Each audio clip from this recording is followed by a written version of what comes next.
اللہ جب چاہے جھوٹ بولے، جب چاہے وعدے توڑے. یہ وہ مولوی صاحب ہیں. کس کی اتباع میں؟ اسماعیل دہلوی کی اتباع میں انہوں نے یہ مسئلہ بیان کیا تھا. تو وہ کہا کرتے تھے کہ ہدایت اور نجات میری اتباع پر موقوف ہے، اور کہتے تھے کہ میری زبان سے حق کے سوا کچھ نہیں نکلتا. سمجھ آ گئی؟ اتنا بڑا دعویٰ، یہ تو نبوت والا دعویٰ ہے. کوئی کتنا بھی بڑا غوث ولی ہونا یہ نہیں کہہ سکتا کہ جو نجات ہے وہ میری پیروی پر ہے، ہدایت میرے پیچھے چلنے پر ہے. ہدایت اور نجات میری پیروی، میری اتباع پر موقوف ہے. میری زبان سے جو نکلتا ہے حق نکلتا ہے، حق کے سوا کچھ نہیں نکلتا. یہ تو نبی کی شان ہے. کسی کی ولی کی بھی یہ شان نہیں ہو سکتی تو گنگوئی کی شان ہو سکتی ہے؟ بولیں. اچھا دیکھیں، دو نمبری تو دیکھیں. اپنی زبان کے بارے میں کیا کہتا ہے کہ میری زبان سے حق کے علاوہ، حق کے علاوہ اپنی جب دے بارے کہندا ہے کہ میری جب وچوں، میری زبان وچوں، میری زبان سے حق کے علاوہ کچھ ہے. اور اللہ کے بارے میں کیا کہتا ہے کہ جھوٹ بھی ممکن ہے، وعدہ خلافی بھی ممکن ہے. واہ بھائی واہ. ہیں یہ تو وہی ہے نا، انا ونڈے کھیر تے دیوے آودیاں نوں، بس پھر انا تے نہ ہویا نا. ہیں وہ اندھا تو نہ ہوا نا جو چیز بانٹے اور دے صرف اپنوں کو.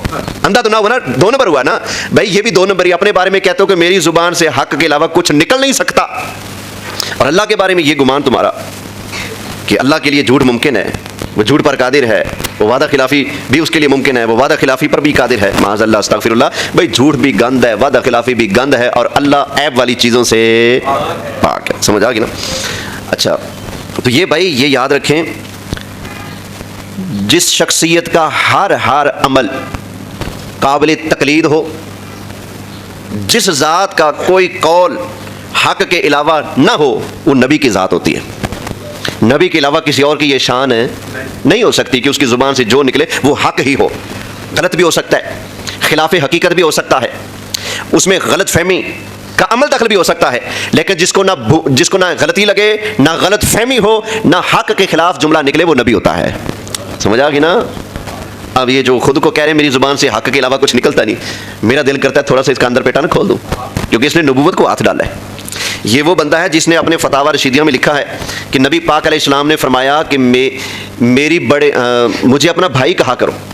اس نے یہ جھوٹ گھاڑ کے نبی پاک کے کھاتے میں ڈالا.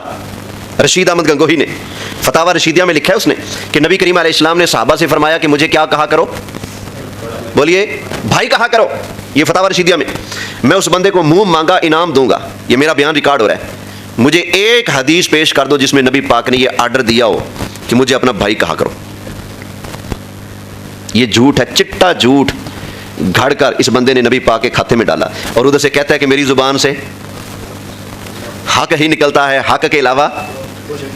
تو میں کہتا ہوں اس کے پیروکاروں، گنگوئی والوں، کوئی غیرت کی گولی کھاؤ. اگر جرت ہے تو جو تمہارے مولوی صاحب نے جھوٹ باندھا میرے لجپال نبی پر، اس جھوٹ کو حقیقت ثابت کرو، وگرنہ تم بھی مانو کہ اس بندے نے اللہ کے محبوب پر جھوٹ باندھ کر جہنم کے اندر اپنی سیٹ بک کرائی ہے.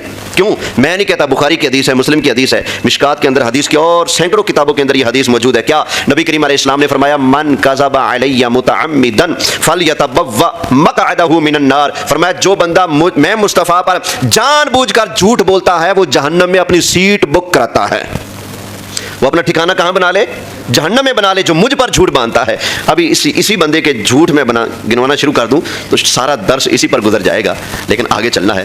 بات ہماری یہ چل رہی تھی کہ ایک ایسی ذات کہ جس کا ہر عمل قابل عمل ہو، جس کا ہر قول قابل عمل ہو، جس کا ہر فعل قابل عمل ہو، وہ کس کی ذات ہوتی ہے؟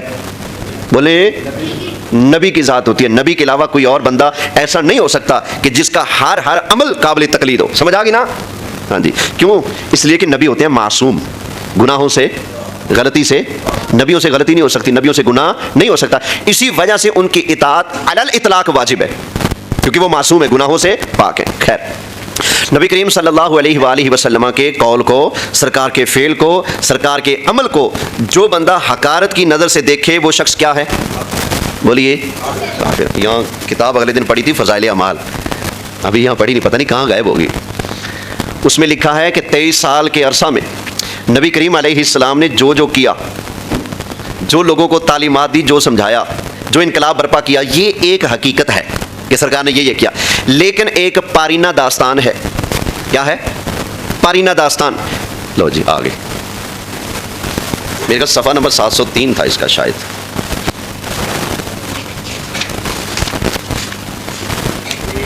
ہاں یہ رہا.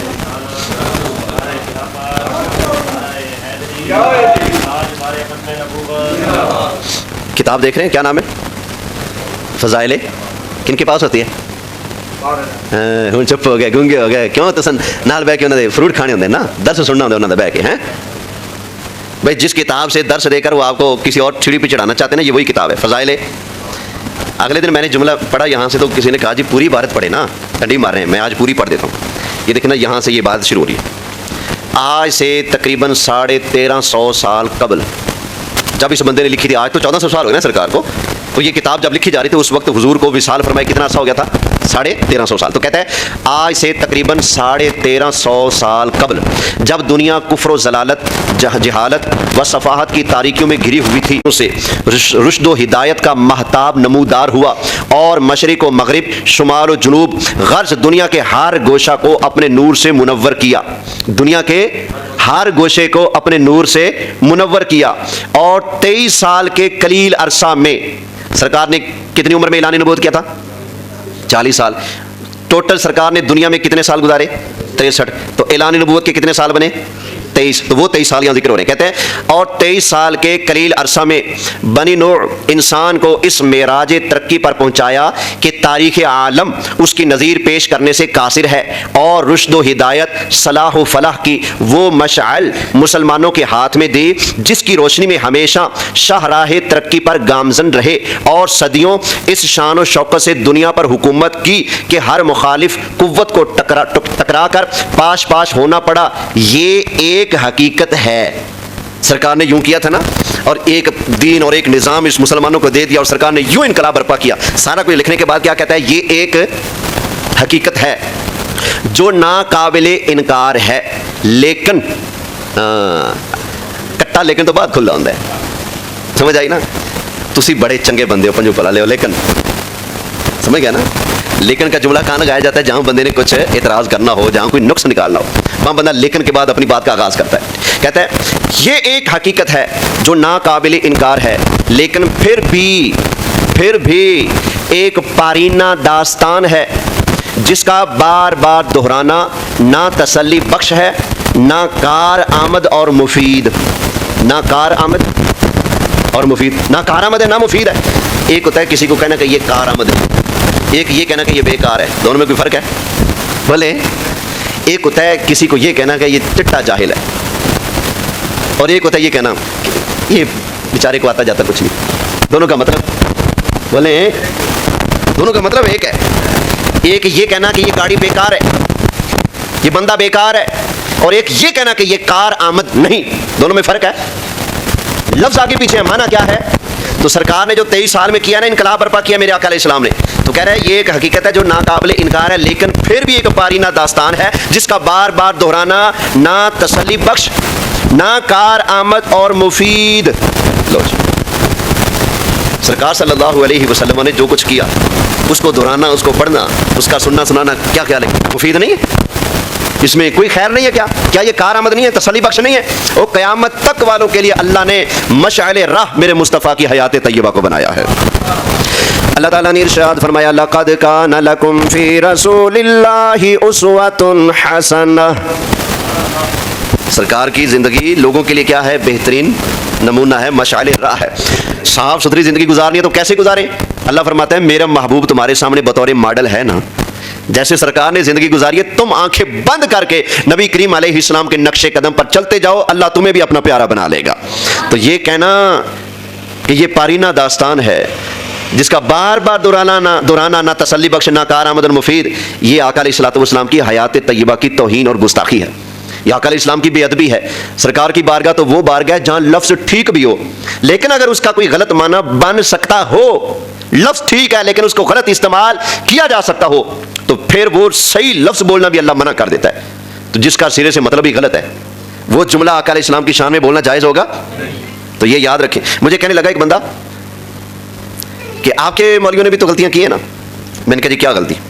کہنے لگے جی آپ کے مولوی صاحب نے لکھا ہے تفسیر نعیمی میں کہ درود ابراہیمی نماز کے علاوہ پڑھنا جائز نہیں ہے. میں کہا مولوی پرستا, میں کہنا چٹی غلطی کی تھی انہیں, بالکل انہیں غلط لکھا ہے, گستاخ, بالکل اس نے غلط بات کیا. یہ بے شک وہ ہمارے دھڑے کا بندہ ہے, لیکن اس نے یہ بات کیا کی ہے, بولے غلط کیا ہے. میں نے کہا یار میں تو مولویوں کا پیروکار نہیں, میں تو رسول اللہ کا پیروکار ہوں, چل تو بھی کہہ دینا تیرے مولوی نے جڑا لکھا ہے کھچ ماری ہے, تو بھی کہہ دینا رولا مکے. لیکن نہیں, ہم الحمدللہ سرکار کے غلام ہیں. اگر ثابت ہو جائے کہ ہمارے بندے سے یہ غلطی ہوئی اور واقعی غلطی ہو تو ہم اس کی غلطی کو غلطی مانتے ہیں, ہم اس کا دفاع نہیں کرتے.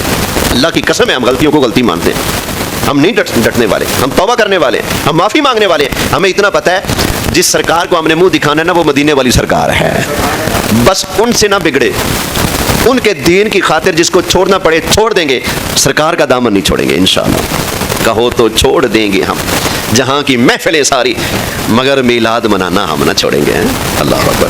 تو یہ ہمارا عقیدہ پلے باندھ لیں اچھی طرح, ہمیشہ پوری زندگی یاد رکھنا ہے کہ نبی کریم علیہ السلام کے قول کو, سرکار کے فعل کو, سرکار کے طریقے کو, سرکار کی سنت کو, حتیٰ کہ نبی کریم علیہ السلام کے لباس کو, سرکار کے مبارک جوتوں کو, سرکار کی مبارک زلفوں کو, سرکار کے مبارک کپڑوں کو, ان چیزوں کو کوئی بھی بندہ اگر تو حقیر نگاہ سے دیکھتا ہے, حقارت کی نگاہ سے دیکھتا ہے, تو وہ بندہ بے ایمان ہے, مسلمان نہیں رہتا.